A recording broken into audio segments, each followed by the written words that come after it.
জয় শ্রী রাধে কৃষ্ণ। প্রিয় বন্ধুরা, ভিডিওটি শুরু করার আগে আসুন আমরা প্রার্থনা করি। হে কৃষ্ণ, আজ এই অমৃতবাণী শুনছেন এমন সকল ভক্তের জীবনে তোমার কৃপা সর্বদা বজায় থাকুক এবং তাদের সকল কষ্ট দূর হোক।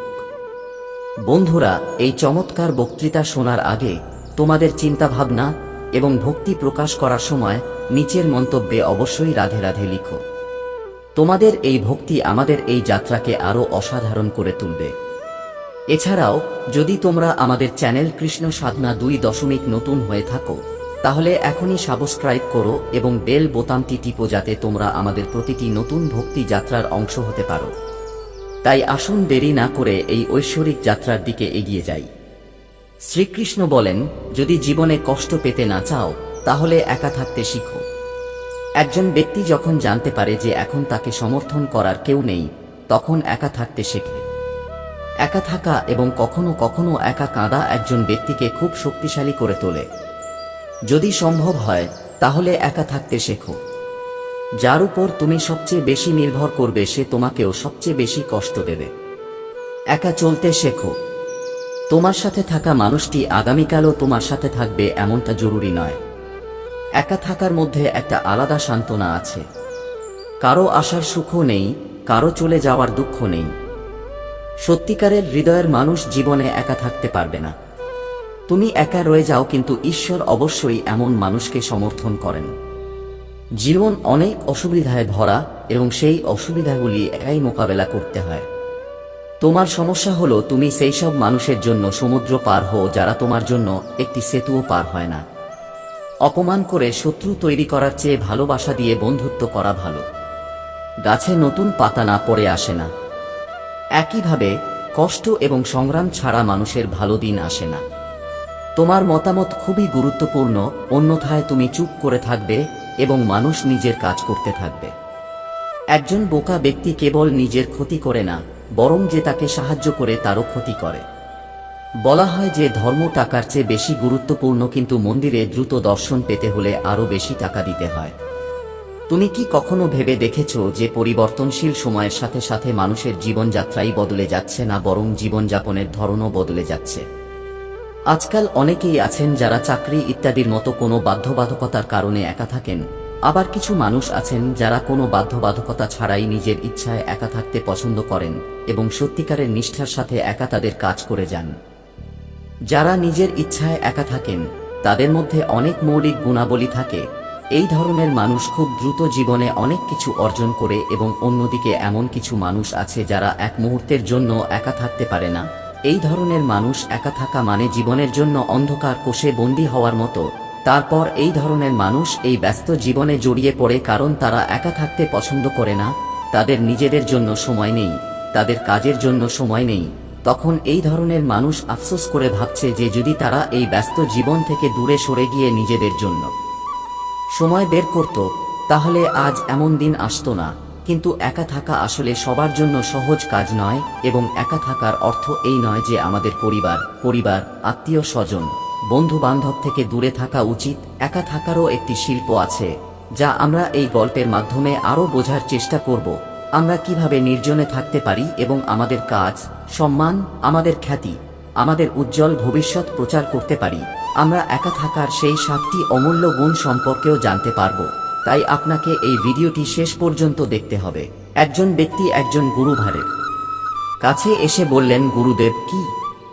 আমার দুঃখের কারণ সেই গুরু ছিলেন একজন অত্যন্ত জ্ঞানী ব্যক্তি। তিনি বলেছিলেন যে নিজেকে জিনিসের সাথে আঁকড়ে ধরে রাখা, জিনিসের সাথে সংযুক্ত থাকা এবং তাদের পিছনে দৌড়ানোই তোমার দুঃখের কারণ। সেই ব্যক্তি গুরুকে ধন্যবাদ জানিয়ে বললেন যে গুরুদেব, তুমি আমার সমস্যার সমাধান করেছ। ওই ব্যক্তি বলল যে আমি এতদিন ধরে আমার সমস্যার সমাধান করতে চেয়েছিলাম। ধন্যবাদ গুরুদেব। এই বলে সেই ব্যক্তি সেখান থেকে চলে যেতে লাগল। গুরুবর বলল যে পুরো গল্পটা শোনো। ওই ব্যক্তি বলল, না গুরুদেব, তোমার ইঙ্গিত আমি পেয়েছি, এটাই যথেষ্ট, এবং একজন জ্ঞানী ব্যক্তির জন্য একটা ইঙ্গিতই যথেষ্ট। 1 মাস পর সেই ব্যক্তি আবার গুরুবরে এলো। এবার সেই ব্যক্তির অবস্থা খুব খারাপ হয়ে গেল। সে খুব দুঃখিত হয়ে সরাসরি গুরুর পায়ে পড়ে বলল, গুরুদেব, তুমি যা বলেছিলে তাই করেছি, কিন্তু সুখ পাইনি। আমার আরো বেশি কষ্ট হচ্ছে। গুরুবর সেই ব্যক্তিকে জিজ্ঞাসা করল, তুমি কি করেছ? ওই ব্যক্তি বলল যে আমার পরিবার, বন্ধু বান্ধব এবং আত্মীয় স্বজনের কাছ থেকে আমি কষ্ট পাচ্ছিলাম, তাই আমি তাদের ছেড়ে চলে গেলাম। 2-4 দিন ধরে আমার খুব ভালো লাগছিল, কিন্তু ধীরে ধীরে আমি তাদের মিস করতে লাগলাম। আমি আমার বাবা মা, আমার স্ত্রী, আমার সন্তান, আত্মীয় স্বজন, এমনকি আমার শত্রুদেরও মিস করতে লাগলাম। তাদের সাথে থাকার সময়ও আমি এত ব্যথা অনুভব করিনি যতটা তাদের থেকে দূরে থাকার পরে আমি হয়েছি। আজ আমি বাড়ি ফিরে যাওয়ার জন্য বের হয়েছিলাম এবং তোমার কাছে এসেছিলাম। তুমি আমাকে এত কষ্ট দিয়েছ কেন? ভুল পরামর্শ দিলে গুরুদেব। গুরুবর হেসে বললেন যে তুমি তোমার পরিবার, বন্ধু বান্ধব, আত্মীয় স্বজন, এমনকি ছাত্রছাত্রীদের ফেলে পালিয়ে গেছো, কিন্তু এটা তোমার ভুল বোঝাবুঝি যে তুমি তাদের ফেলে পালিয়ে যাচ্ছিলে। আসলে তুমি তাদের সাথে পালিয়ে যাচ্ছিলে। লোকটি বললেন, কিন্তু গুরুদেব আমি কাউকে সাথে আনিনি। গুরুবর বললেন যে যা আমাদের কষ্ট দেয় সেগুলো বাইরে নয়, এমনকি যা আমাদের সুখ দেয় সেগুলোও বাইরে নয়। এই পরিবারের সকল সদস্য, আত্মীয় স্বজন, বন্ধু বান্ধব, শত্রুরা এখানে থাকে না, তারা সবাই আমাদের মনে থাকে। এবং যখন তুমি পালিয়ে যাও তখন তুমি তোমার মনকে তোমার সাথে নিয়ে যাও এবং তোমার মনের এই সকল জিনিস তোমার সাথে পালিয়ে যায়, তাই তুমি তাদের থেকে দূরে যাওনি। যখন মনের মধ্যে থাকা জিনিসগুলো এবং চারপাশে থাকে তখন তারা আমাদের যে কষ্ট দেয় তা অনেক বেশি অনুভূত হয়, কিন্তু তা খুব কম হয়। এবং যখন আমরা অন্যান্য জিনিস থেকে দূরে সরে যাই, অর্থাৎ আমরা তাদের ছেড়ে পালিয়ে যাই, তখন মন আবার সেই জিনিসগুলো পেতে চেষ্টা শুরু করে এবং তারপর সবকিছুই অনেক কষ্ট দেয়, যেমনটা তোমার সাথে ঘটছে। লোকটি বলল, তাহলে গুরুদেব আমার কি করা উচিত? যদি আমি জিনিসগুলোর সাথে থাকি তাহলে কষ্ট হবে, যদি জিনিসগুলো ছেড়ে চলে যাই তাহলে আমি কি কষ্ট অনুভব করেছি? আমি কেবল দুঃখ সহ্য করার জন্য জন্মেছি। গুরুবর জোরে হেসে বললেন, এটা একেবারেই সত্য যে এখানে সবাই কেবল দুঃখ সহ্য করার জন্য জন্মগ্রহণ করে, কিন্তু এটাও সত্য যে এই দুঃখের বাইরেও সুখ আছে এবং সেই আনন্দের বাইরেও দুঃখ আছে, তারপর সুখ এবং তারপর আবার দুঃখ। আমরা যে জিনিসগুলোতে সুখ দেখি সেগুলো আমাদের দুঃখ দেয়, এবং যে জিনিসগুলোতে আমরা দুঃখ দেখি সেগুলোই সুখের কারণ হয়ে ওঠে। সেই ব্যক্তি বললেন, গুরুদেব এই সুখের মায়া থেকে বেরিয়ে আসার কি কোন উপায় নেই? গুরুবর বললেন, একটা উপায় আছে। যদি তুমি এই পৃথিবীতে থাকতে চাও, এই সকল মানুষের সাথে থাকতে চাও, তাহলে তোমাকে একটা কাজ করতে হবে। তুমি এই পৃথিবীতে একা থাকার মতো বাঁচো, সবার সাথে থাকো কিন্তু একা থাকো। সেই ব্যক্তি বললেন, কিন্তু গুরুদেব এটা কিভাবে হতে পারে? গুরুবর সেই ব্যক্তিকে এমন একটি জায়গায় নিয়ে গেলেন যেখানে একটি মেলার আয়োজন করা হয়েছিল এবং সেখানে অনেক ভিড় ছিল। গুরুবর বললেন, দেখুন, আপনি কি এখানে আপনার আশেপাশে কাউকে চেনেন? সেই ব্যক্তি বলল, না গুরুদেব, এখানে কেউ নেই যে আমাকে চেনে। গুরুবর বললেন, তুমি কি এখানে একা? লোকটি বললেন, হ্যাঁ গুরুদেব, আমি সম্পূর্ণ একা। গুরুবর বললেন, না, তোমার মনে কিছু একটা চলছে, তুমি একা না। লোকটি বলল, হ্যাঁ, আমি যত তাড়াতাড়ি সম্ভব আমার বাড়িতে যেতে চাই। আমি আমার স্ত্রী, আমার সন্তান, আমার বাবা মা এবং আমার বন্ধুদের সাথে দেখা করতে চাই। আমার মনে এটাই চলছে। গুরুবর বললেন, এখন এই সব ভুলে যাও, চোখ বন্ধ করো এবং এখানে ঘটছে এমন শব্দের উপর তোমার সমস্ত মনোযোগ কেন্দ্রীভূত করো। লোকটিও তাই করল এবং চোখ বন্ধ করে সেখানে ঘটছে এমন শব্দের উপর তার সমস্ত মনোযোগ কেন্দ্রীভূত করার সাথে সাথেই সে একাকী বোধ করল। তার মনে হলো এত বিশাল ভিড়ের মধ্যেও সে সমস্ত শব্দের উপরে একা। ধ্যানের কারণে কোনো শব্দের কোনো গুরুত্ব ছিল না, কেবল শব্দ ছিল এবং তিনি সেখানে ছিলেন। তিনি চোখ খুলে বললেন, গুরুদেব, আমি এখানে একা, সবাই আছে কিন্তু কিছুই নেই। গুরুবর বললেন, এভাবেই তোমাকে একা থাকতে হবে। তুমি সবার সাথে থাকো কিন্তু ভেতর থেকে একা থাকো। সবাই তোমার সাথে আছে কিন্তু কেউ তোমার মনে নেই। যে এভাবে একা থাকতে শেখে সে জীবনে কখনো দুঃখ বোধ করে না, জিনিসগুলি তাকে কষ্ট দেয় না, সে সব কিছুতেই সুখ অর্জন করে। গুরুবর আরও বলেন যে একাকিত্ব থেকেই বড় সাফল্য শুরু হয়। একাকিত্ব আমাদের একত্রিত করে। তোমার একাকিত্বকে নেতিবাচক মনে করো না, বরং একে একাকিত্ব হিসেবে বিবেচনা করো এবং নিজেকে জানার চেষ্টা করো। যখন তুমি একাকিত্ব পছন্দ করতে শুরু করবে তখন এর অর্থ হবে যে তোমার আসল অস্তিত্ব তোমার সাথে দেখা করতে চায়। তাই একাকিত্বের প্রতি এই ভালোবাসাকে সম্মান করো। গুরুবর বললেন, আমি তোমাকে এমন 7টি গুণের কথা বলবো যা একাকী জীবনযাপনকারী মানুষের মধ্যে পাওয়া যায় এবং তাদেরকে অন্যদের চেয়ে আলাদা এবং ভালো করে তোলে। গুরুবর বলতে শুরু করলেন, নির্জন জীবনযাপনকারী মানুষের মধ্যে প্রথম যে গুণটি পাওয়া যায় তা হলো এই ধরনের মানুষ অন্যদের চেয়ে নিজেদের সম্পর্কে বেশি সচেতন। তারা তাদের স্বভাব এবং আচরণ সম্পর্কে বেশি সচেতন। এর কারণ হলো, যখন আমরা একা থাকি তখন আমরা নিজেদের সম্পর্কে চিন্তা করার জন্য অনেক সময় পাই, যার ফলে আমরা নিজেদের আচরণ ভালোভাবে বুঝতে পারি। নির্জনে বসবাসকারী মানুষরা তাদের দুর্বলতা এবং শক্তি খুব ভালোভাবে জানতে পারে, যার কারণে তারা যে কোনো খারাপ পরিস্থিতির মুখোমুখি হতে পারে অন্যদের তুলনায়। গুরুভার বলেন, একা বসবাসকারী মানুষের দ্বিতীয় গুণ হল তারা ইতিবাচক চিন্তাভাবনার মানুষ।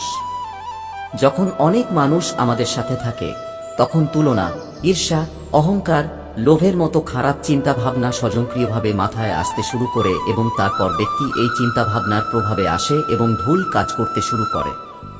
তবে এমন নয় যে নির্জনে বসবাসকারী মানুষের মনে এই চিন্তাভাবনা আসে না, বরং একা থাকার কারণে তুলনা, ঈর্ষা, অহংকার ইত্যাদি চিন্তাভাবনা অন্যদের তুলনায় একটু কম আসে। এছাড়াও একা থাকার কারণে তারা নিজেদের সম্পর্কে চিন্তা করার জন্য বেশি সময় পায়, যার কারণে তারা তাদের নেতিবাচক চিন্তাভাবনা শনাক্ত করতে এবং সেগুলি কমাতে পারে, যার কারণে নির্জনে বসবাসকারী এই ধরনের মানুষরা বেশি ইতিবাচক হন। একা বসবাসকারী মানুষের তৃতীয় বিশেষত্ব হল এই মানুষগুলি বেশি সুশৃঙ্খল এবং আত্মনির্ভরশীল, কারণ একা বসবাসকারী মানুষকে তাদের বেশিরভাগ কাজ নিজেরাই করতে হয়, তাই তারা অন্যদের তুলনায় বেশি স্বাবলম্বী হয়। এছাড়াও এই ধরনের মানুষরা অন্যদের কাজ পছন্দ করে না, তারা নিজেরাই কাজ করতে বিশ্বাস করে। এছাড়াও এই ধরনের মানুষরা অন্যদের কাছ থেকে ন্যূনতম সাহায্য নেওয়ার চেষ্টা করে, কারণ এই ধরনের মানুষরা আত্মনির্ভরশীল এবং তাদের কাজের বিষয় স্পষ্ট। তাই এই ধরনের মানুষরাও সুশৃঙ্খল। তারা তাদের সময়কে মূল্য দেয় এবং অন্যদের সময় নষ্ট করে না। একা থাকার সময় এই ধরনের মানুষরাও একটি নির্দিষ্ট রুটিন অনুসরণ করে, যার কারণে এই লোকেরা আরও সুশৃঙ্খল হয় এবং এটি তাদের শৃঙ্খলার একটি কারণও। গুরুভার আরও বলেন যে একা বসবাসকারী মানুষের চতুর্থ বিশেষত্ব হল এই লোকেরা যে কোনো বিষয়ে খুব গভীরভাবে চিন্তা করতে পারে। তারা যে কোনো বিষয়ে খুব বিস্তারিত এবং গভীরভাবে যায়। এটি একা বসবাসকারী মানুষের সবচেয়ে বড় বিশেষত্ব। অতএব যত লেখক, কবি এবং মহান কবিতা রচিত হয়েছে তারা সকলেই নির্জনে থাকতে পছন্দ করেছেন, কারণ যখন একজন ব্যক্তি নির্জনে থাকে তখন সে তার ভেতরের কণ্ঠস্বর শুনতে পায়। যত মহান আবিষ্কার ঘটেছে সবই একাকিত্বে শুরু হয়েছিল, কারণ কেবল একাকিত্বে বসবাসের মাধ্যমেই যে কোনো বিষয়ে বিশদভাবে চিন্তা করা এবং বুঝতে পারা যায়। গুরুবর বলেন, একাকিত্বে বসবাসকারী মানুষের পঞ্চম গুণ হল তাদের ব্যক্তিত্ব অন্যদের থেকে আলাদা, এবং যারা বেশিরভাগই অন্য মানুষের সাথে থাকেন বা একা থাকতে পারেন না, তারা যতই চেষ্টা করুন না কেন জেনে বা অজান্তে অন্যদের ব্যক্তিত্বের কিছু অংশ তাদের ভেতরে আসে। অন্যদের অভ্যাস, অন্যদের চিন্তাভাবনা তাদের ভেতরে প্রবেশ করে, যার কারণে সেই স্বতন্ত্রতা তাদের ব্যক্তিত্বে আসে না। তাদের ব্যক্তিত্ব অনেক মানুষের ব্যক্তিত্বের মিশ্রণ এবং একাকিত্বে বসবাসকারী লোকেরা তাদের বেশিরভাগ সময় নিজেদের সাথে কাটায়। তাই তারা অন্যদের কথা এবং চিন্তাভাবনা দ্বারা খুব কম প্রভাবিত হয়। তাদের জীবনযাপনের জন্য তাদের নিজস্ব নিয়মকানুন থাকে যা তারা অনুসরণ করে। তারা সহজেই কারো দ্বারা প্রভাবিত হয় না। তাই এই ধরনের মানুষের ব্যক্তিত্ব অন্যদের থেকে আলাদা এবং আলাদা, তাই তাদের আচরণে একটি আলাদা স্বতন্ত্রতা থাকে যা অন্য ব্যক্তি পছন্দ করতে পারে বা নাও করতে পারে। গুরুবর ষষ্ঠ বলেন, একাকিত্বে বসবাসকারী মানুষের মধ্যে যে বৈশিষ্ট্যগুলি পাওয়া যায়। একাকিত্বে বসবাসকারী মানুষের বৈশিষ্ট্য: অন্যদের সাথে সম্পর্ক গভীর এবং দৃঢ় হয়। যদিও যারা একা থাকেন তারা অনেক মানুষের সাথে সম্পর্ক তৈরি করেন না, কিন্তু তারা মানুষের সাথে যে সম্পর্কই তৈরি করেন না কেন তারা তা সত্যিকারের হৃদয় দিয়ে করেন। এই ধরনের মানুষের খুব কম বন্ধু থাকে, কিন্তু তাদের যে বন্ধুই থাকুক না কেন তারা সম্পূর্ণ সত্তার সাথে তাদের বন্ধুত্ব বজায় রাখার চেষ্টা করেন। প্রায়শই মানুষ মনে করে যে যারা নির্জনে থাকেন তারা খুব কম কথা বলেন, কিন্তু তাদের জিজ্ঞাসা করুন যে তারা যাদের সাথে হৃদয় থেকে সংযুক্ত তাদের সাথে কতটা কথা বলেন। এই ধরনের লোকেরা তাদের নিজের মনে করে এবং তারা তাদের পুরো হৃদয়ের কথা তাদের সামনে রাখে। যারা একা থাকেন তাদের খুব কম মানুষের সাথেই সম্পর্ক থাকে, তবে প্রয়োজনে তারা তাদের পক্ষ থেকে সাহায্য করতেও প্রস্তুত থাকে। এই কারণেই তাদের সম্পর্ক খুব কম মানুষের সাথেই হয়, কিন্তু তারা যার সাথেই থাকুক না কেন তারা খুব শক্তিশালী। সপ্তম বৈশিষ্ট্য হল যে যারা একা থাকেন তারা মানসিক এবং মানসিকভাবে খুব শক্তিশালী হন, কারণ তারা জানেন যে আজ যদি তাদের উপর কোনো সমস্যা আসে তবে তাদের সেই সমস্যাটি একাই মোকাবেলা করতে হবে। বারবার এটি করার মাধ্যমে তাদের নিজের মধ্যে আত্মবিশ্বাস বৃদ্ধি পায় এবং আত্মবিশ্বাস এবং আত্মসম্মান বৃদ্ধির সাথে সাথে তারা মানসিক এবং মানসিকভাবে আরও শক্তিশালী হয়ে ওঠে। আর সেই মানুষগুলো বিশ্বাস করে যে এমন কোন সমস্যা নেই যা তারা তাদের দৃঢ় ইচ্ছাশক্তির সাহায্যে পরাজিত করতে পারে না, এবং এই চিন্তাভাবনাই তাদের অন্যদের থেকে আলাদা করে তোলে। এই কথা বলার পর গুরুবর চুপ হয়ে গেলেন এবং সেই ব্যক্তি বললেন, গুরুদেব, আপনার সব কথাই ঠিক, কিন্তু কখন বলা যায় যে একাকিত্ব একটি আশীর্বাদ? এই কথা শুনে গুরুবর বললেন, একাকিত্ব সর্বদা একটি আশীর্বাদ হয়ে এসেছে যদি আমরা সেই সমস্যাটিকে সম্পূর্ণ ঐক্যের সাথে ব্যবহার করতে পারি। যখন আমরা বিশ্বের মানুষের সাথে থাকি তখন আমরা ভিড়ের অংশ হয়ে যাই, কিন্তু যখন আমরা একা থাকি তখন আমরা নিজের সাথে থাকি, তখনই আমরা আমাদের সময়ের সদ্ব্যবহার করতে পারি, নিজেদের মূল্যায়ন করতে পারি, আমাদের শখ এবং জিনিসগুলিতে সঠিকভাবে মনোযোগ দিতে পারি, আমাদের দুর্বলতাগুলিও কাটিয়ে উঠতে পারি, অথবা আমরা বলতে পারি যে আমরা সত্যিই মঙ্গলের পথ এবং মানবতার গন্তব্য খুঁজে পেতে পারি। সেই ব্যক্তি গুরুবরের কথা বুঝতে পেরেছিলেন এবং গুরুকে ধন্যবাদ জানিয়ে তার বাড়িতে চলে যান। এ থেকে আমাদের বুঝতে হবে যে আমরা যা পেতে চাই তা আমাদের কষ্ট দেয় যতক্ষণ না আমরা তা পাই, এবং যখন আমরা তা পাই তখন তা আবার ফিরে আসে। এটা আমাদের কষ্ট দেয় যে আমরা হয়তো এটা হারাতে পারি, এবং যখন এটা চলে যায় তখন আবার কষ্ট দেয়। এর চলে যাওয়ার যন্ত্রণা যা খুব গভীর। সারা জীবন আমরা একটি জিনিস ধরে রাখি, তারপর দ্বিতীয় জিনিস ধরে রাখি, তারপর তৃতীয় জিনিস ধরে রাখি এবং পিছনে ফেলে আসা জিনিসগুলিকে বিদায় জানাতে থাকি। ঠিক একইভাবে সুখকে ধরে রাখার সময় আমরা দুঃখকে ধরে রাখি, কিন্তু যে ব্যক্তি একা থাকতে শিখেছে সে পরিবার এবং সমাজের সবকিছু করার সময় সুখ পেতে থাকে, সমস্ত কাজ সম্পন্ন করার সময় সুখে থাকে এবং আনন্দের সাথে তার জীবন কাটায়। বন্ধুরা, এই ভিডিওতে এটাই আছে। আমরা আশা করি আপনি অবশ্যই এটি থেকে অনেক কিছু শিখেছেন। পরবর্তী ভিডিওতে দেখা হবে।